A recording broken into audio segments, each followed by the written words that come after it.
Hi ಎಲ್ರಿಗೂ ನಮಸ್ಕಾರ. Healthy cook ಚಾನಲ್ಗೆ ಎಲ್ಲರಿಗೂ ಕೂಡ ಪ್ರೀತಿಯ ಸ್ವಾಗತ. ಇವತ್ತು ರೆಸ್ಟೋರೆಂಟ್ ಸ್ಟೈಲಲ್ಲಿ ನಾನು ಸೂಪರಾಗಿ ಕಬಾಬ್ ಮಾಡಿದ್ದೇನೆ, ಹಾಗೆ ಸೂಪರಾಗಿ ಬಂದಿದೆ.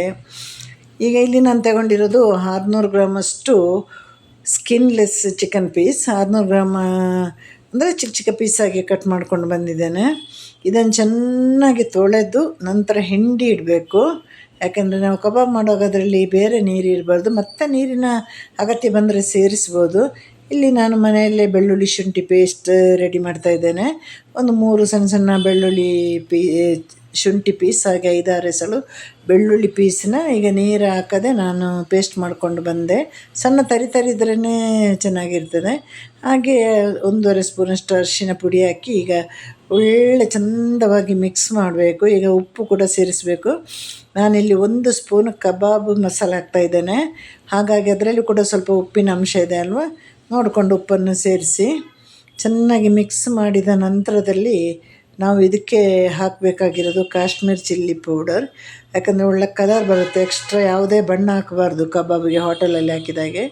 ಈಗ ಇಲ್ಲಿ 2 ಸ್ಪೂನ್, 1.25ರಿಂದ 2 ಸ್ಪೂನ್ ಕಾಶ್ಮೀರ್ ಚಿಲ್ಲಿ ಪೌಡರ್, ಹಾಗೆ 1 ಸ್ಪೂನಷ್ಟು ಕಬಾಬ್ ಪುಡಿ ಹಾಕಿದ್ದೇನೆ. ಇವಾಗ ಇದನ್ನು ಚೆನ್ನಾಗಿ ಮಿಕ್ಸ್ ಮಾಡಬೇಕು. ಮಿಕ್ಸ್ ಮಾಡಿ ಒಂದು ಬೇರೆಯೇ ಆ್ಯಡ್ ಮಾಡಲಿಕ್ಕೆ ಹೋಗಬೇಡಿ. ಇದನ್ನು ಮಿಕ್ಸ್ ಮಾಡಿ 1 ಗಂಟೆ ತನಕ ಹಾಗೆ ಬಿಟ್ಟುಬಿಡಿ. ಕೆಲವರು ಮೊಟ್ಟೆ ಎಲ್ಲ ಹಾಕ್ತಾರೆ, ತುಂಬ ಚಿಕನ್ ಇದ್ದರೆ ಮೊಟ್ಟೆ ಹಾಕ್ಬೋದು. ಇಲ್ಲಿ ನಾನು ಇವತ್ತು 600 ಗ್ರಾಮ್ ಅಷ್ಟೇ ತಗೊಂಡಿದ್ದಲ್ವ, ಹಾಗಾಗಿ ಮೊಟ್ಟೆ ಅಗತ್ಯ ಇಲ್ಲ ಅದಕ್ಕೆ.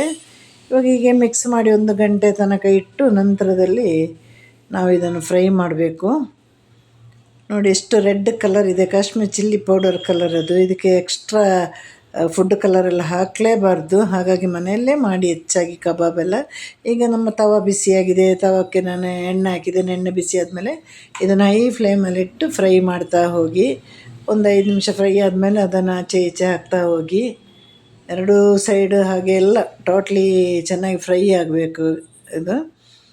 ನೋಡಿ, ಯಾಕಂದರೆ ಸಿಮ್ಮಲ್ಲಿ ಇಟ್ಟಾಗ ಅಥವಾ ಲೋ ಫ್ಲೇಮಲ್ಲಿ ಮೀಡಿಯಮ್ ಫ್ಲೇಮಲ್ಲಿ ಇಟ್ಟಾಗ ನಮ್ಮ ಚಿಕನ್ ಪೀಸ್ ಎಣ್ಣೆ ಹಿಡಿಯುತ್ತೆ. ಹಾಗಾಗಿ ನಾವು ಹೈ ಫ್ಲೇಮಲ್ಲಿ ಇಟ್ಟು ಮಾಡಬೇಕು. ಕೊನೆಯಲ್ಲಿ ಬೇಯ್ತಾ ಬರುವಾಗ ಕರಿಬೇವನ್ನು ಕೂಡ ಹಾಕಿ, ಕಟ್ ಮಾಡಿ ಹಾಕ್ಬೋದು, ಹಾಗೆ ಹಾಕ್ಬೋದು.